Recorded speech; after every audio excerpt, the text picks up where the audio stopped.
근사한 남편을 둔 30대 후반 아내입니다. 사람의 인생은 마치 무한한 사계절의 반복 같아요. 인생의 매해가 같지 않듯 그 사계절 또한 잎이 푸르른 여름이 길 수도 메마르고 삭막한 겨울이 길 수도 있겠죠. 그리고 그 내면의 추나추동을 어떻게 버티고 이겨낼지는 자신의 마음먹기에 따라 달라지는 거라고 생각합니다. 저는 세상에서 가장 따뜻하고 내면이 단단한 사람을 알고 있어요. 그 사람은 바로 제 남편입니다. 저는 연애 시절까지 도합 17년의 시간 동안 남편이 지나온 사계절을 바로 옆에서 지켜봤어요. 봄꽃처럼 봉우리를 틔운 남편의 젊음은 여름의 햇볕처럼 뜨거운 열정이 됐고, 가을철 추수하듯 열정의 결실을 수확한 자신에 대한 믿음을 식량 삼아 남편은 혹독하고 긴 겨울을 인내하고 견뎌냈죠. 저는 그런 남편의 이야기를 널리 자랑해보고자 난생 처음으로 사연 신청을 위해 이렇게 컴퓨터 앞에 앉았습니다. 남편은 서울에서 유명한 미대를 나왔어요. 저는 그 대학의 다른 과 학생이었는데 3살 많은 남편과는 교양 수업 조별 과제를 하게 되며 인연을 맺게 되었죠. 남편은 사력 있고 섬세한 사람이었어요. 그리고 남편이 그린 그림을 보면 그런 남편의 성격이 아주 잘 드러나는 것 같아 저는 남편의 그림이 참 좋았습니다. 비록 저는 그림의 글자도 모르는 예술 문외한이었지만은요. 가난한 자취생이었던 남편은 입시학원 강사와 편의점 아르바이트를 하며 돈을 벌었어요. 회사원인 아빠와 주부인 엄마를 둔 평범한 집 딸이었던 저는 그런 남편을 도와주고 싶어 데이트 비용을 더 많이 내기도 하고 반찬을 사서 남편 자취방 냉장고에 몰래 채워 넣어주기도 했습니다. 남편은 그런 제게 고마워하면서도 내심 미안한 마음을 감추지 못했죠. 미안하기 뭘 미안해. 나중에 자기 화가로 성공하면 그때 나한테 다 갚아. 알았지? 저는 진심으로 남편을 응원하고 믿어주었어요. 남편은 제가 본 사람 중 가장 재능 있고 누구보다 열정적으로 노력하는 사람이었으니까요. 언제 한 번은 남편이 제게 가족 이야기를 해준 적이 있습니다. 우리 집 사정이 그렇게 좋지 않아. 내가 농사일하는 부모님 밑에서 자랐다고 말했었지? 원래 우리 집이 풍족하진 않아도 어렵게 살진 않았는데 나 입시학원 보내고 대학 등록금 대준다고 부모님이 소도 팔고 논도 팔고 하셨어. 자식이 가고 싶다는 길 돈 때문에 막기 싫으시다고. 내 남동생은 어차피 자기는 공부에 뜻이 없었다고 하면서 고향 근처 도시에 있는 공장에 고등학교 졸업하자마자 취업을 했는데 그중 일부를 계속 집에 생활비로 보태고 있어. 한창 놀고 싶을 나이일 텐데 괜히 나 때문에 집 가세가 기울어서 힘들게 번 돈 온전히 혼자 쓰지도 못하고 말이야. 난 꼭 성공할 거야. 날 이렇게 믿어준 가족들을 위해서라도. 그리고 비록 지금은 내가 혜수 너한테 신세지고 있지만 네 말처럼 나중에 꼭 보답할게. 나 믿어줘서 고마워. 남편은 묵묵히 노력하면서도 힘들다는 내색 한 번 비추지 않았고 가난하지만 비굴하지도 또 그렇다고 자존심을 세우기에 급급하지도 않았습니다. 저는 그런 남편이 듬직하고 강한 사람이라고 생각했어요. 그리고 그런 남편의 옆에서 남편을 무너지지 않게 지탱해 줄 수 있는 든든한 조력자가 되어주고 싶었죠. 저보다 먼저 대학을 졸업한 남편은 몇 번 대학 동기 혹은 선후배들과 돈을 모아 전시회를 열긴 했지만 그다지 반응을 얻지 못했습니다. 집에 돈이 없어 유학은 꿈도 꾸지 못했고 아무리 그림을 그려도 점점 세상에 내놓을 기회가 적어져 가자 남편은 심적으로 매우 힘들어했어요. 분명 대학에 다닐 때만 해도 나름 기대를 받던 학생이었는데 사회에 나오자마자 세상에게 외면받으니 어쩔 줄을 몰랐던 거겠죠. 저는 그런 남편에게 대학을 졸업하자마자 청혼을 했습니다. 처음에 남편은 화들짝 놀라며 거절했어요. 나처럼 미래도 불투명하고 가진 것도 없는 사람이 어떻게 결혼을 해. 그건 욕심일 뿐이야. 혜수 너도 불행해질 길이고. 물론 오빤 성공하겠지만 그게 당장 내일이 될 수도 아니면 몇 년 후가 될 수도 있는데 그때까지 나 막연하게 기다리게 하려고? 아니면 나중에 성공하면 나 버리고 딴 여자 만나려고? 무슨 말을 그렇게 해.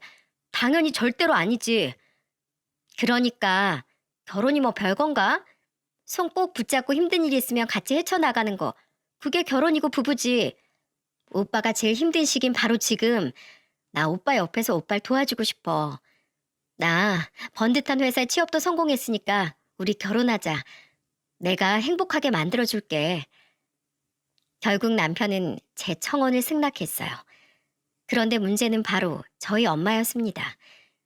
왜냐하면 대충 남편의 이야기를 들었던 엄마는 처음부터 남편을 탐탁지 않게 여겼거든요.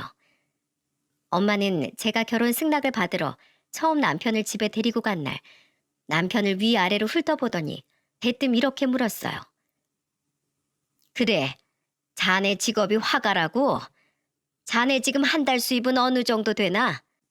저 지금은 그림으로는 돈을 못 벌고 있고요. 미술학원에서 학생들 가르치는 일하면서 130 정도 벌고 있습니다. 130? 엄마는 남편의 적은 급여를 듣고는 눈이 휘둥그레졌습니다.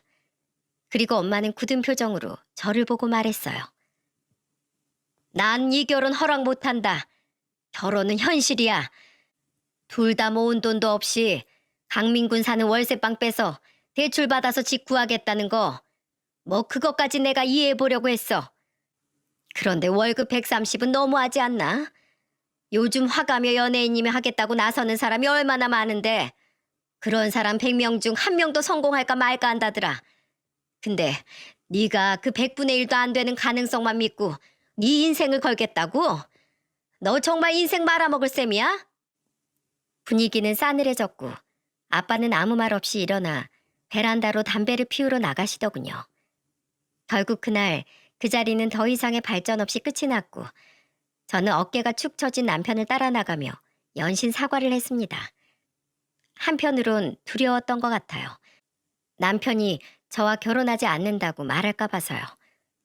그런데 남편은 도리어 제 손을 꼭 잡으며 이렇게 말해주더군요.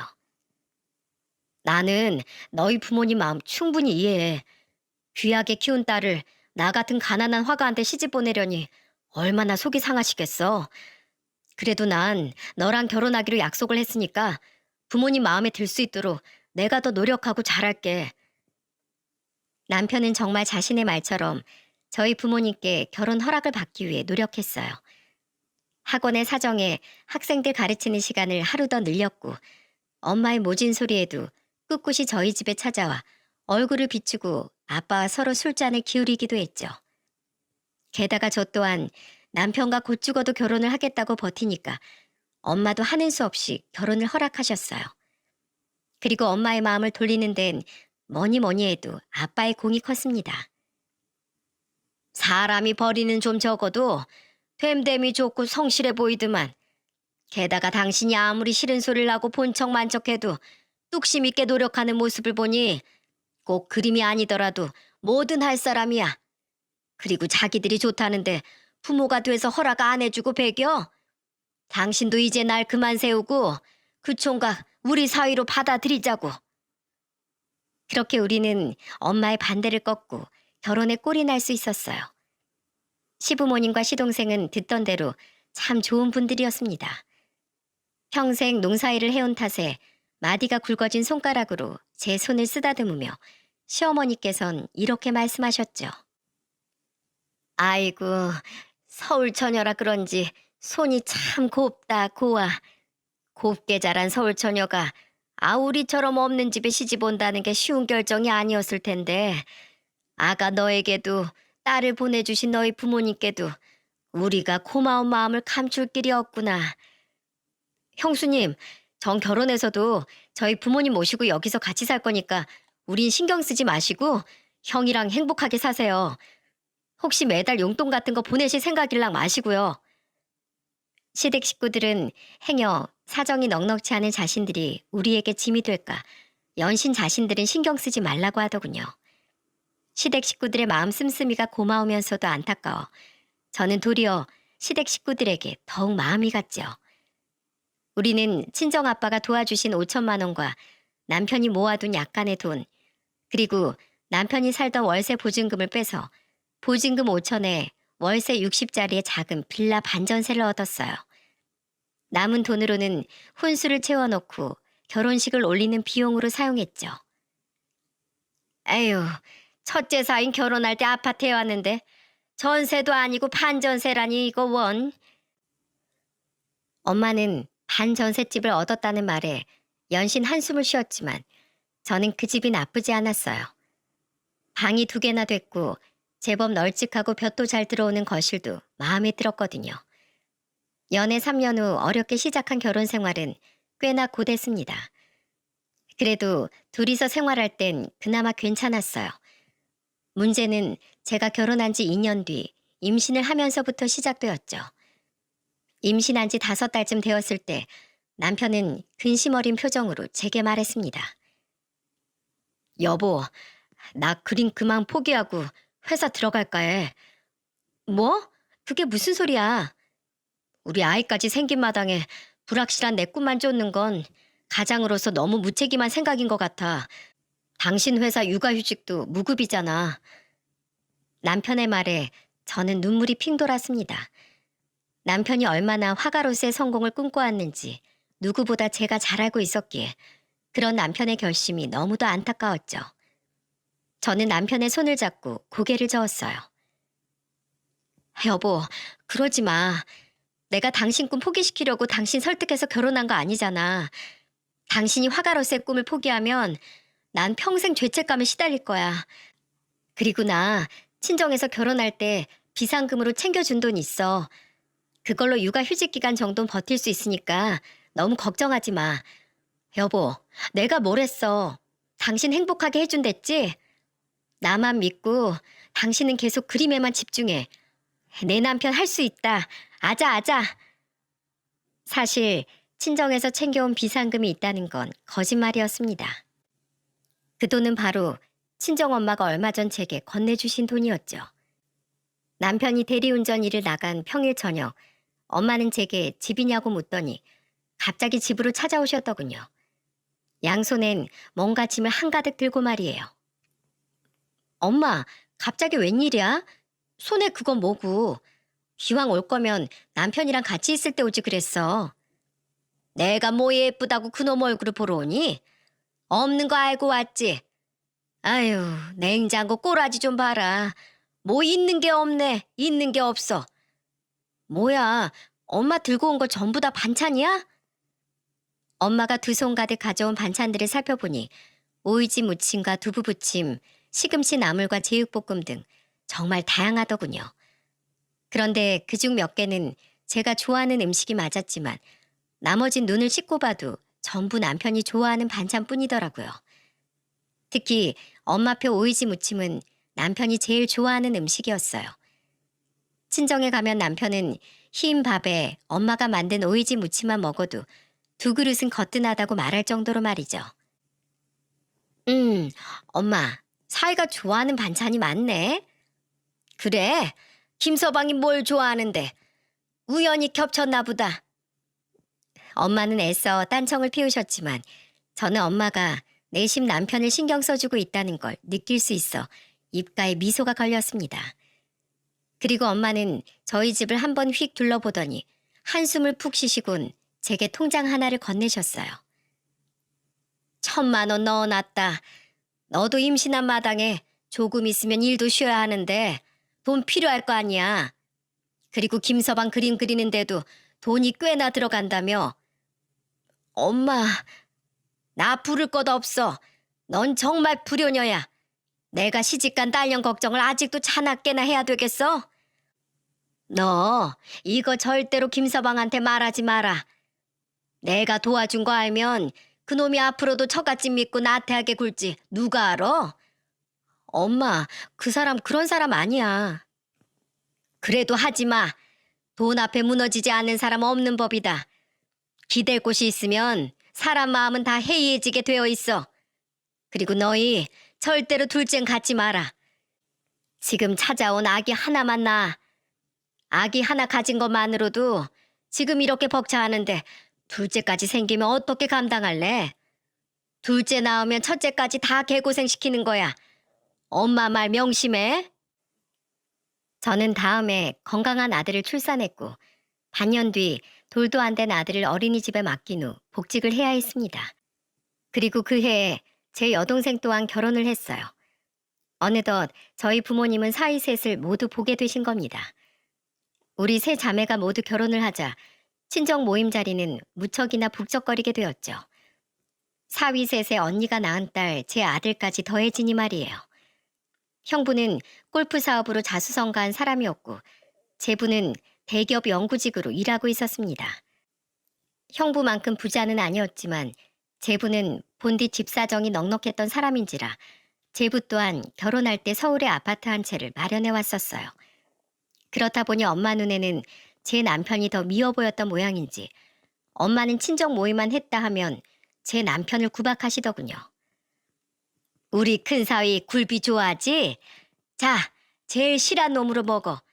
큰일 하는 사람은 잘 먹고 다녀야 돼. 우리 막내 사위도 많이 먹고. 형부와 제부만 챙기는 엄마를 보며 남편은 쓴웃음을 지은 채 묵묵히 밥을 먹었습니다. 저는 그런 남편이 안쓰러워 엄마가 남편에게만 주지 않은 굴비를 발라 남편 밥 위에 올려주었어요. 그런데 엄마는 제 남편을 눈으로 흘기며 뻔히 들으라는 듯 투덜대셨죠. 에휴, 그것도 입이라고 맛있는 건 알아가지고 애 낳고 몸조리 제대로 못하고 다시 일하는 자기 마누라 입에 하나라도 더 넣어주지 못할 망정. 여보, 그만해. 뭐 예술가가 이름 날리는 게 쉬운 일인 줄 알아? 배고픈 시기가 길수록 성공의 맛이 더 단 거야. 많이 먹게 김서방. 이 예술이라는 게 보통 힘든 일이 아니야. 그렇지? 아빠는 제 남편의 등을 두드리며 엄마에게 눈치를 주셨어요. 엄마는 아빠에게 입을 삐죽이며 고개를 돌리셨죠. 장모님, 제가 이번에 우리 동서한테 고마운 일이 많았어요. 제가 요새 그림에 취미가 들어서 그림 살 일이 좀 있었는데 뭘 사야 하는지 도통 모르겠다 보니 김서방한테 같이 좀 봐달라고 부탁했거든요. 김서방 안목이 아주 탁월해요. 벌써부터 가격이 오른 그림이 2점이나 된다고요. 다들 제가 화가인 손아래동서 뒀다고 하니까 절 얼마나 부러워하는지 몰라요. 김서방 덕분에 제 면이 아주 단단히 섰어요. 그림을 잘 보면 뭐합니까? 정작 본인은 사서 투자할 돈이 없는데. 아, 죄송해요. 둘째 형님 들으시라고 한 말은 아니었어요. 여보, 그만한 벌이 안 되는 건 우리도 마찬가지야. 그림 앞에선 영 까막눈인 사람이 왜 끼어들어? 형부는 제 남편을 무척 좋아해 주었습니다. 반면 결혼한 지 얼마 안 된 제부는 은근히 저희 엄마를 따라 제 남편을 무시하는 발언을 종종 내뱉었죠. 다행히 제 동생이 먼저 자기 남편에게 면박을 주는지라 제가 참고 있긴 했지만 언제 한 번만 걸려라 하는 식으로 저는 제부를 벼르고 있었어요. 형부는 종종 제 남편과 따로 만나 술을 사주기도 하고 남편이 비싸서 차마 못 가던 전시회를 데리고 다니기도 했습니다. 언제 한 번은 언니네 부부가 저희 집으로 놀러 온 적이 있었는데 그때 남편과 술을 한잔하던 형부는 남편에게 이런 말을 하시더군요. 자네 힘내. 나도 집이 원체 가난했어서 이렇게 성공하기까지 정말 힘들었어. 가진 무시해 조롱해 있는 놈도 수발까지 자처하면서 말이야. 그래도 난 자네를 보면 알아. 심지도 굳고 성품도 좋고 성실한 자네 같은 사람은 뭘 해도 꼭 성공할 거야. 터널이 좀 어둡고 길면 어떤가? 터널엔 분명 끝이 있기 마련이야. 게다가 자네한텐 누구보다 든든한 지지자인 처제가 있지 않나.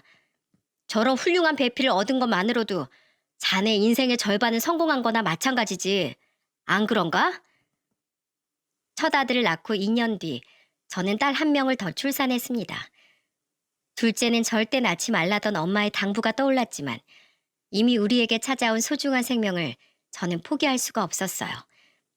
아니나 다를까 그때 엄마가 저와 남편에게 얼마나 화를 냈는지 모릅니다. 너희들 정말로 첫째까지 굶겨 죽일 작정이야? 내가 둘째 낳지 말라고 했잖아. 아직 그 반전세 집에서 벗어나지도 못했으면서 어떻게 살려고 그래? 안 낳기만 하면 다야? 이 책임감 없는 것들아. 김서방 자네도 그래. 자식들 제대로 키울 돈이 없으면 자네부터 조심했었어야지. 남들은 딸 자식 시집 보내면 사위 덕에 웃을 일만 가득하다는데 난 자네만 보면 속병이 나 속병이. 내가 요즘 식당에 걸린 그림만 봐도 부하가 치미네. 자네 생각이 나서. 아휴, 속 터져. 엄마는 가슴을 치며 저희 집을 나가셨어요. 남편은 고개를 푹 숙이고 있었고 저는 그런 남편을 꼭 안아주며 다독였죠. 둘째를 낳은 이후 남편은 친정에만 가면 눈에 띄게 기가 죽어 있었습니다. 그때마다 남편을 다독여 주었던 건 다름 아닌 저희 아빠였어요. 아휴, 명절이라고 꼬박꼬박 얼굴 비추는 저놈한테 내가 고마워해야 하는 건지 오지 말라고 폐악을 부려야 하는 건지 원. 당신 그만 좀 해. 이러다 말로 정말 둘째 사위 말려버릴 작정이야? 김서방이 뭐 돈 안 벌고 가만히 있었어? 둘째 낳은 뒤로 학원도 하나 더 나가고 대리운전도 하루도 쉬지 않고 뛴다는데 그 와중에 꿈 포기 안 하고 그림까지 그리고 있으니 얼마나 장해. 김서방, 어깨 펴게. 기죽을 거 하나 없어. 사람이 잔뜩 움츠러들고 살면 기회가 자기 올 곳이 아닌 줄 알고 오던 기회도 도망가 버리는 거야. 날이 갈수록 심해지는 엄마의 구박에 저는 남편에게 친정에 당분간 가지 말자고 말했어요. 하지만 남편은 조용히 고개를 저었죠. 내가 지금 못 났다고 장인 장모님께 딸이랑 손주들 얼굴을 안 보여드리면 어떡해. 난 괜찮아. 장모님도 속상해서 그러시는 거 나 잘 알고 있어. 게다가 당신이 없는 살림에도 가끔씩 우리 부모님께 용돈 보내드리고 늙으신 우리 부모님 돕겠다고 주말에 우리 부모님 댁 내려가서 농사를 도와주는 거 나 정말 고맙게 생각하고 있는 거 알지? 부모님하고 같이 살고 있는 내 동생하고 재수 씨도 당신한테 무척 고마워하고 있고 당신이 우리 부모님한테 잘하는 만큼 나도 장인 장모님께 효도하는 사이가 되고 싶어. 지금은 물질적으로 해드릴 수 있는 게 없지만 자주 찾아뵙기라도 해야 내 마음이 편해. 그러던 어느 날이었습니다. 결혼한 지 10년이 되던 해였죠. 형부가 불러서 술 한잔하고 오겠다고 나간 남편은 웬일로 밤늦게서야 집으로 들어왔더군요. 그런데 남편의 얼굴이 보름달처럼 환해져 있더군요. 여보, 쉬, 애들 깨. 당신 무슨 좋은 일 있었어? 나한테도 기회가 왔어, 기회가. 뛸 듯이 기뻐하는 남편의 말에 저는 무척이나 어리둥절했어요. 그리고 남편에게 그날 있었던 일을 전부 들은 저는 너무 놀라 입을 다물지 못했죠. 오늘 형님이 부른 술집에 나가보니까 나도 사진으로 본 적 있는 분이 형님 옆에 앉아 계시더라고. 예전엔 세계에서도 인정받은 적 있던 유명한 화가가 말이야. 벌써 70이 훌쩍 넘으셨는데도 풍기는 아우라가 장난이 아니었다니까. 그런데 그분이 왜 거기 계셨는데? 형님이 취미로 그림 모으시잖아. 그런데 일전에 그분 그림을 구하게 되면서 인연이 생겼다나 봐. 그분이 골프를 좋아하시는데 형님이 골프 사업을 하니까 그걸 계기로 많이 친해지셨다네. 있지. 얼마 전에 형님이 내 생각이 나서 내가 선물로 드렸던 그림 몇 점을 그 선생님께 보여드렸대. 근데 그 선생님이 글쎄 내 그림을 보고 날 한번 보고 싶다고 하셨다는 거야. 그래서 형님이 오늘 자리를 마련했던 거래. 남편은 그 화가분과 술을 마시며 그림에 대해 이런저런 이야기를 나누다가 나중엔 가정사까지 털어놓게 되었다고 해요.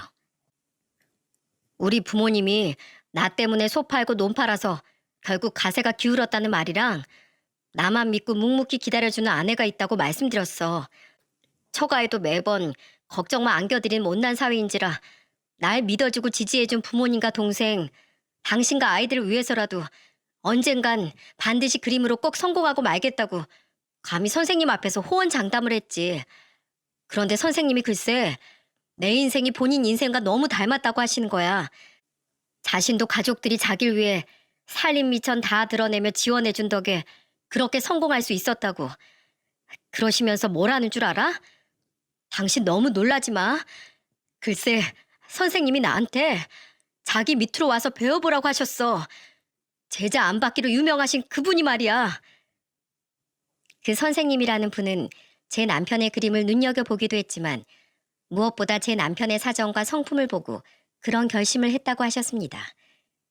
형부는 그 옆에서 자기가 봐도 제 남편이 참 된 사람이라며 칭찬을 아끼지 않았다고 해요. 이후 남편은 그분의 화실로 출근하기 시작했습니다. 저는 남편에게 대리운전도 학원 강사 일도 그만두고 그림에 집중하라고 말했어요.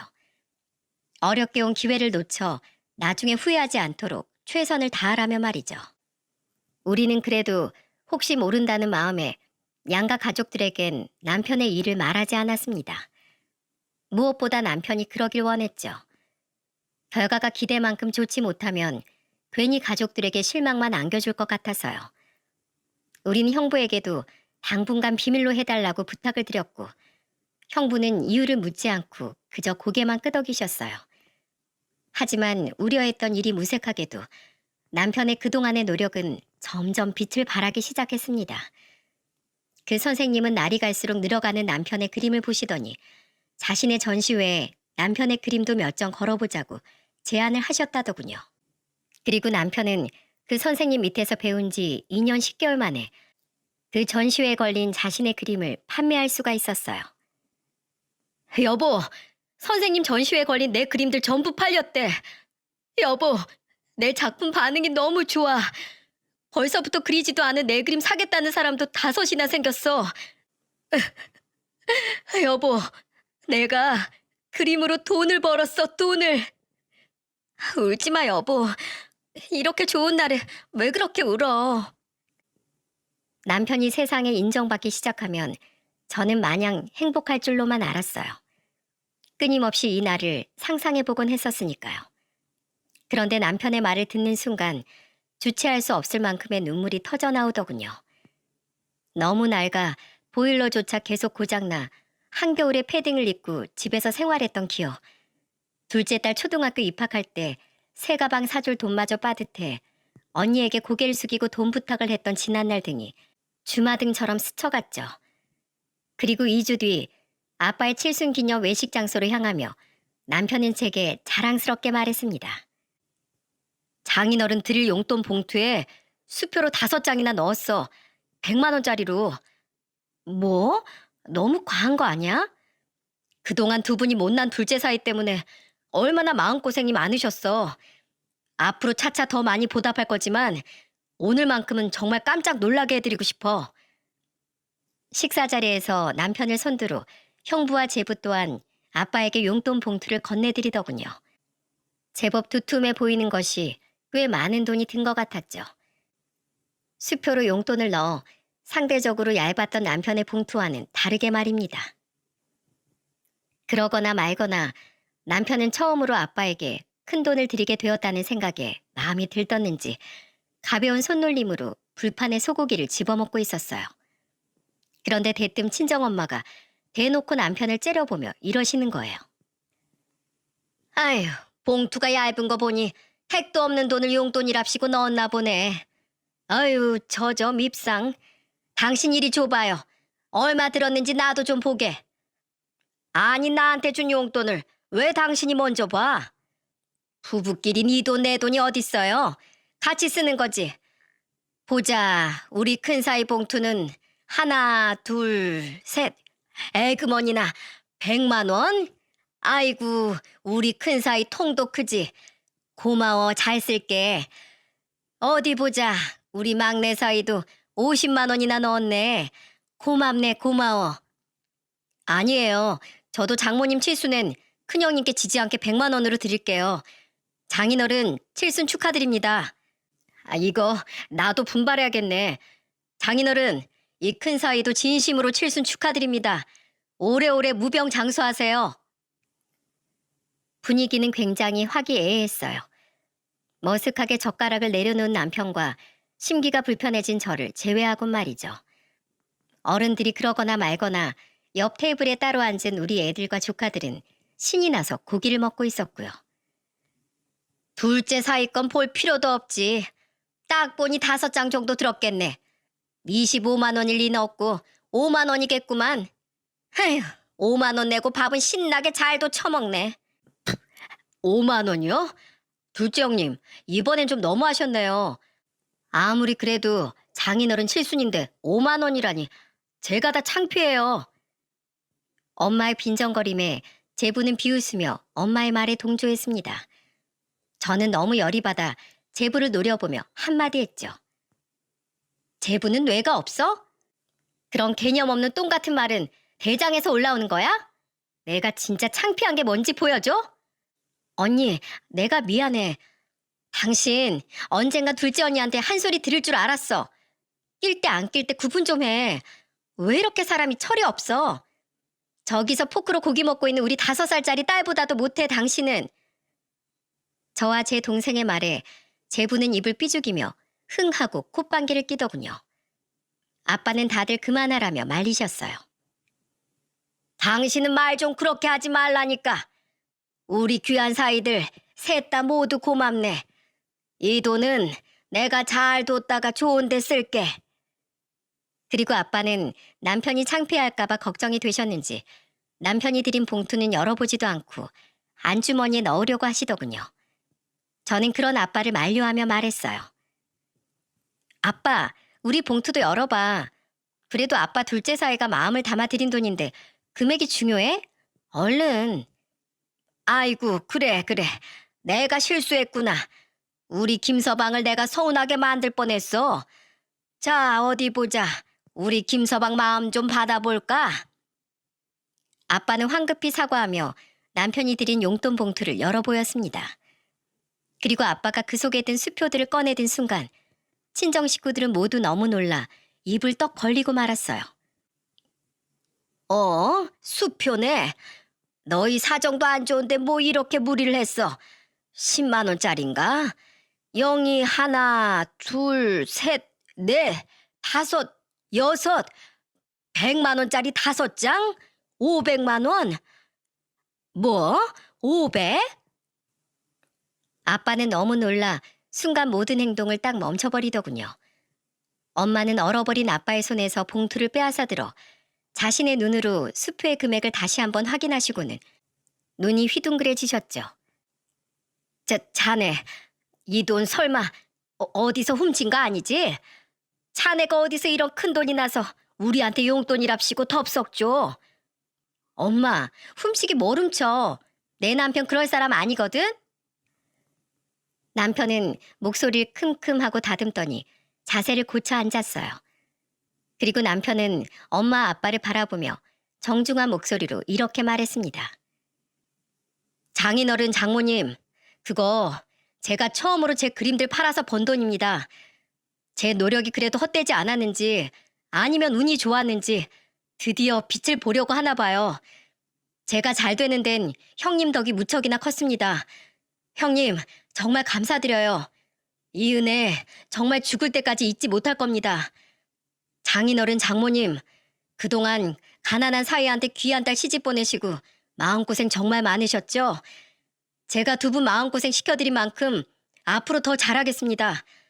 비록 지금은 500만 원 뿐이지만 두 분께 받은 만큼 아니 곱절로 더 갚아나갈게요. 남편은 엄마 아빠에게 허리 숙여 인사를 했습니다. 아빠는 그런 남편을 보며 기쁜 표정을 감추지 못하셨고 엄마는 여전히 입만 떡 벌린 채 남편을 바라보고 있었죠. 이미 그림을 판 날 남편에게 소식을 들었던 형부는 껄껄거리며 웃고 있었고 언니와 동생은 영문 모를 표정을 짓다 이내 환하게 웃으며 제 남편에게 축하한다는 말을 건넸어요. 단 한 명 제부만이 입을 꾹 다물고는 굳은 표정으로 남편을 곁눈질하고 있더라고요. 아이고, 장하네 장해. 내 자네가 잘 될 걸 진즉에 알고 있었다만 막상 그날이 정말 오니까 이 기쁜 마음을 주체를 못하겠네. 그동안 고생 많았어. 얼마나 가슴이 벅차신 건지 아빠는 눈시울까지 붉히셨어요. 그리고 엄마는 이젠 고개를 푹 숙인 채 얼굴을 못 들고 계시더군요. 아마 조금 전까지 남편을 구박한 것이 많이 부끄러우신 모양이었어요. 저는 그런 엄마에게 조금 원망스러운 마음 반, 남편이 자랑스러운 마음 반으로 놀리듯 말했죠. 엄마, 왜 그러고 있어? 엄마도 한마디 해야지. 엄마, 엄마가 나 위해서 그런 건 아는데, 그래도 이 사람한테 그동안 모진말했던 거 사과해. 이 사람 아직 유명하진 않지만, 곧 유명해질지도 모르는데, 밖에 가서 사위자랑 안 할 거야? 아니, 아유, 그래. 축하하네. 엄마, 그래, 내가 그동안 말이 좀 심했네. 난 그냥 다 속상해서 그래서 그랬어. 아무튼 축하해. 고생 많았네. 엄마는 뻘쭘한 표정으로 남편의 눈을 쳐다보지도 못한 채 우물쭈물 말씀하셨습니다. 하지만 남편은 엄마에게 웃으며 말했어요. 아니에요, 장모님. 오히려 제가 더 죄송하죠. 13년 동안 못난 사위 기다려주셔서 정말 감사드려요. 내가 딱히 뭘 기다리거나 한 건 아니었는데, 아무튼 사이가 일이 잘 풀렸다고 하니 나야 좋지 뭐. 좋네, 좋아. 엄마는 이 상황이 너무 민망한지 어쩔 줄을 모르더군요. 남편은 그런 엄마에게 잠시 기다려달라고 말을 하더니 이내 차에 싣고 온 또 다른 선물을 가지고 돌아왔어요. 그리고 그 선물을 본 아빠 엄마는 또 한 번 무척이나 놀란 기색을 감추지 못하셨습니다. 그 선물이 뭐였냐면 말이죠. 우와, 할아버지랑 할머니다. 엄마, 그림이랑 할아버지 할머니 얼굴이랑 완전 똑같아. 그건 바로 각각 엄마 아빠의 초상화가 담긴 커다란 금태 액자 2개였어요. 남편이 바쁜 와중에도 직접 그린 후 손수 액자까지 골라서 끼워온 세상에 단 하나밖에 없는 초상화 말입니다. 친정 식구들이 우아하며 그림을 구경하던 가운데 엄마의 시선은 엄마의 초상화 제일 아래로 향했어요. 그리고 그곳에 적힌 문구를 물끄러미 바라보던 엄마는 결국 눈물을 뚝뚝 떨구고 말았죠. 자네 정말. 그곳엔 남편이 꾹꾹 눌러 쓴 진심 어린 문장이 적혀 있었습니다. 장모님, 항상 감사하고 사랑합니다. 오래오래 건강하세요. 둘째 사이 김강민 올림. 뭐야? 아니 왜 내 초상화엔 아무런 말도 안 적혀 있어? 이거 사위 사랑은 장모가 아니라 장모 사랑은 사위일세. 당신 복 받은 줄 알아. 그렇게 구박을 했어도 둘째 사위는 장모가 최고인 모양이야. 당신 왜 그렇게 서럽게 울어? 왜? 그동안 김서방한테 못되게 군 게 엄청 미안한 모양이지? 아빠는 그 문구를 보며 너털 웃음을 터뜨리셨어요. 엄마는 감격에 겨우면서도 그동안 남편에게 했던 모진 말들이 떠올랐는지 두 손으로 얼굴을 가리고는 흐느낌을 멈출 줄 모르셨죠. 내가 그동안 자네한테 얼마나 못되게 굴었는데 자네 왜 나한테 원망 한 번을 안 하나? 왜 이렇게 날 나쁜 사람으로 만들어? 장모님, 저 다 압니다. 장모님이 말씀은 그렇게 하셨어도 저 몰래 생활비도 몇 번 도와주시고 저 좋아하는 반찬들만 만들어서 종종 싸다 주신 거요. 저희 집에 오이지 무침이 끊긴 적이 한 번도 없는데 제가 어떻게 그걸 몰랐겠어요. 장모님이 저 걱정하고 생각해 주시는 마음 그렇게 잘 아는 제가 어떻게 장모님을 원망할 수 있었겠냐고요. 장모님, 그동안 모질게 말씀하신 것들 다 혜수가 고생하는 모습을 보고 속상해서 그러신 거, 또 저 더 분발하라고 다그치신 말씀이신 걸 잘 알고 있고 충분히 다 이해합니다. 저 장모님 하나도 밉지 않아요. 오히려 장모님이 뒤에서 묵묵히 도와주시지 않았다면 전 아마 지금쯤 그림 포기하고 그냥 어중간한 회사원이 되어 있었을걸요? 오랜 시간 걱정시켜드려서 죄송해요. 제가 이젠 장모님 입에서 모진 말씀 안 나오도록 더 노력하겠습니다. 그러니까 장모님, 이제 저 없을 때만 저희 집에 몰래 오지 마시고 저 있을 때 오셔서 저 좀 대놓고 예뻐해 주세요. 아휴, 고생하신 사돈 어른들부터 챙길 것이지 뭐 한다고 이런 거창한 걸. 아휴, 고맙네, 고마워. 내가 그동안 자네한테 너무 못되게 군 거 전부 다 사과하네. 정말 미안했어. 엄마, 울지만 말고 사이 좀 안아줘. 이 사람 엄마가 매번 첫째랑 막내 사이만 안아준다고 얼마나 형부랑 제부를 부러워했었는데. 에휴, 그래, 우리 둘째 사이 한번 안아보자. 제 말에 엄마는 눈물을 닦으면서 남편을 안아주었습니다. 그 모습을 보고 아빠 또한 찔끔 나온 눈물을 훔치며 두 사람에게 달려들었죠. 나도 좀 안아보자. 그럼 나도 안을래. 결국 저까지 합세해 우리 네 사람은 부둥켜 안고 웃었어요. 애들은 무슨 일인가 싶어 어리둥절해 하다가 결국 어른들을 따라 웃었고, 언니와 형부 그리고 동생은 우리를 보며 박수를 쳐줬죠. 오직 제부만이 머쓱한 표정으로 남편을 바라보다 식사를 끝마치고 룸에서 나올 때 제 남편에게 조용히 죄송하다고 속삭이더라고요. 정말 모두가 행복했던 아빠의 칠순 파티였습니다. 그렇게 1년이 지났고 남편은 1년 새에 유명해지지 못해도 매달 저와 아이들을 먹여 살리기에는 충분할 만큼의 돈을 벌고 있어요. 입소문이 나서 남편의 그림을 찾는 사람이 조금씩 늘고 있고, 내년이나 내후년쯤엔 개인 전시회도 열 수 있을 것 같아 남편은 지금도 열심히 그림을 그리고 있습니다. 그 선생님이라는 분이 아주 우리에겐 귀인이었던 거죠. 남편은 선생님의 화실에서 나와 자신의 작업실을 따로 꾸렸지만 지금도 한 달에 한 번은 그 선생님을 찾아가서 인사를 드리고 온답니다. 선생님은 남편이 성공을 향해 발을 내디딜 수 있었던 건 자신의 덕이 아니라 남편의 인내와 노력, 그리고 실력이 뭉쳐져 만든 결과물이라고 말씀하셨다고 해요. 자신은 아주 약간의 물꼬를 터줬을 뿐이라고요. 그렇게 남편은 아직 유명세를 얻지 못했지만 언젠간 보다 많은 사람들이 남편의 이름을 알게 될 그날을 저와 함께 꿈꾸며 희망차게 살아가고 있어요. 그리고 저와 남편은 이제 시댁에 매달 50만 원씩의 용돈을 보내드린답니다. 아유, 이제 막 잘 되기 시작한 거라며. 이 돈 모아서 너 이사부터 가. 엄마, 저희 돈 충분히 모으고 있어요. 그리고 저희 청약 당첨돼서 내후년에 새 아파트로 들어가요. 그때가 되면 드디어 반전세 살이도 끝이라고요. 그동안 월세가 계속 올라서 매년 걱정이었는데 이사가 생각하니까 속이 다 후련하네요. 엄마, 아버지, 그동안 포기하지 않고 저 믿어주셔서 감사해요. 지금은 50만 원씩이지만 앞으로 돈 더 많이 벌어서 두 분 호강시켜 드릴게요. 우와, 우리 엄마 아버지 큰아들 한번 잘 키우셨네. 우린 언제 자식 다 키워서 자식 덕 좀 봐보려나. 왜 자식 덕을 봐? 이 형 덕을 봐야지. 그동안 부모님 잘 모셔줘서 고맙다. 재수 씨, 제가 매번 감사드리고 있는 거 알죠? 제가 돈 많이 벌어서 내 식구 꼭 더 좋은 집으로 이사시켜 드릴게요. 이 집은 너무 낡았잖아요.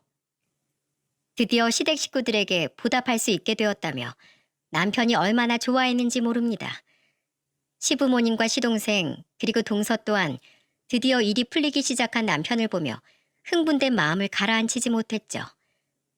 그리고 얼마 전엔 형부가 술에 떡이 된 남편을 끌고 집으로 오셨더라고요. 처음 보는 남편의 모습에 제가 깜짝 놀라자 형부는 웃으며 절 안심시켰어요. 김서방이 그동안 나한테 얻어먹었으니 자기가 비싼 술을 사겠다면서 그 독한 양주를 뭣도 모르고 시켰다가 저렇게 훅 가버렸어. 그리고 나한테 평생 갚지 못할 은혜를 입었다고 술에 취해서 계속 중얼거리더라고. 이거 참, 감사도 한두 번이지 계속 들으니까 오히려 민망한 거 있지? 내가 뭐 대단한 일을 했다고. 아무튼 김서방이 잘 돼서 나도 너무 좋아, 처제. 얼마 전엔 내가 좀 알려줬더니 골프도 곧잘 치더라고. 정말 김서방하고 난 영혼의 단짝이라니까. 그리고 제부는 가족 모임에서 유독 친해 보이는 남편과 형부 사이가 내심 부러웠는지 요즘엔 저희 남편에게 연락해 자기도 끼워달라고 은근슬쩍 부탁하곤 합니다. 저도 같은 임시 집안 사위인데 좀 껴주세요. 저 외로워요, 형님들. 솔직히 지난날 제 남편을 은근 까내렸던 제부만 생각하면 얄미워서 딱밤이라도 한 대 쥐어받고 싶지만 남편은 뭐가 그렇게 우스운지 연신 웃으며 다음번 형부와의 술 약속에 제부도 꼭 부르겠다고 약속까지 하더군요. 참 사람이 착한 건지 속이 없는 건지 모르겠어서 저는 한숨을 푹 쉬었네요. 우리가 친정에 가면 아빠는 예전보다 남편을 더 반기세요. 한 번 뱉은 일은 꼭 해내고야 마는 남편이 그렇게 기특할 수가 없다면서요. 하지만 가장 변한 건 누가 뭐래도 바로 저희 엄마입니다. 우리 둘째 사위 왔어? 아이고, 한번 안아보자. 오느라 고생했어. 배고프지? 이 장모가 솜씨 한번 부려봤네. 얼른 와서 앉아. 처음엔 조금 어색했는지 남편에게 대면대면 굴던 엄마는 이젠 친정에 가자마자 손주들보다 남편을 먼저 반기십니다. 그리고 우리가 갈 때면 무슨 날도 아닌데 항상 식탁엔 거의 15첩 반상이 차려져 있곤 하죠. 물론 그중 탑처럼 쌓여있는 건 뭐니 뭐니 해도 엄마표 오이지 무침이고요. 남편은 그동안 못 받은 장모님 사랑을 듬뿍 받는 것 같아 너무 좋다며 자꾸만 친정에 가자는 걸 제가 겨우 말려서 덜 가게 되는 횟수가 2주에 한 번이네요. 아, 그런데 우리 외손자가 이번에 미술대회에서 상을 받았다며? 이제 11살이 된 저희 아들은 자기 아빠를 닮아서 그림 솜씨가 무척 좋습니다. 미술대회에 나가 매번 상을 받고 올 정도로요. 저는 은근슬쩍 남편에게 아들이 미술을 한다고 하면 시킬 거냐고 물었더니 남편은 심각한 표정으로 고민하다 이렇게 말하더군요. 글쎄, 이 길이 얼마나 힘든지 아니까 웬만하면 안 한다고 했으면 좋겠는데 귀엽고 자기가 해보겠다면 어쩌겠어. 시켜야지. 부모는 자식이 자신의 선택을 믿고 나아가게끔 뒤에서 묵묵하게 응원해주는 사람이니까 속 좀 썩어도 어쩔 수 없지 뭐. 우리 미연인 부디 예체능 말고 공부에 재능이 있었으면 좋겠네. 남편은 옆자리에 앉아 신나게 갈비를 뜯던 9살 배기 둘째 딸의 머리를 쓰다듬으며 웃어 보였습니다. 그 모습을 보니 제가 요새 인생 최고의 행복을 누리고 있는 것 같아 괜히 가슴이 벅차오르더라고요. 그리고 바로 어제 남편은 저녁 식사를 하다 말고 절 바라보며 이렇게 말했어요. 여보, 고마워.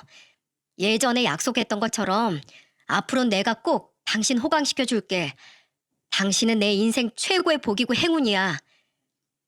저는 괜히 쑥스러워져 밥이나 먹으라며 남편에게 틱틱댔지만 사실은 남편의 진실된 말이 감동으로 다가와 코끝이 찡해졌었어요. 제 남편의 작은 성공기 어떠셨나요? 비록 이제 오르막길 초입에 도달했을 뿐이지만 그래도 오를 수 있는 산 언저리 닿기까지의 남편의 인내와 노력은 전 정말이지 존경하고 있습니다. 부디 제 남편의 이야기가 힘겨운 시간을 지나고 있을 많은 분들에게 희망이자 응원의 메시지가 되었으면 좋겠어요. 만약 이 사연이 채택된다면 우린 얼마 뒤 있을 엄마 생신에 친정 식구들 모두와 함께 사연을 들으려 합니다. 비록 듣는 내내 엄마는 얼굴이 빨개졌다, 파래졌다를 반복하겠지만 지금은 제 남편과 둘도 없는 장모 사이사이이니 불편해질 일은 없을 거라고 생각해요. 우리 가족에겐 잊지 못할 이벤트가 될 것 같아 저는 벌써부터 신까지 나네요. 아, 이야기를 마치기 전에 오해가 있으실 것 같아 덧붙입니다.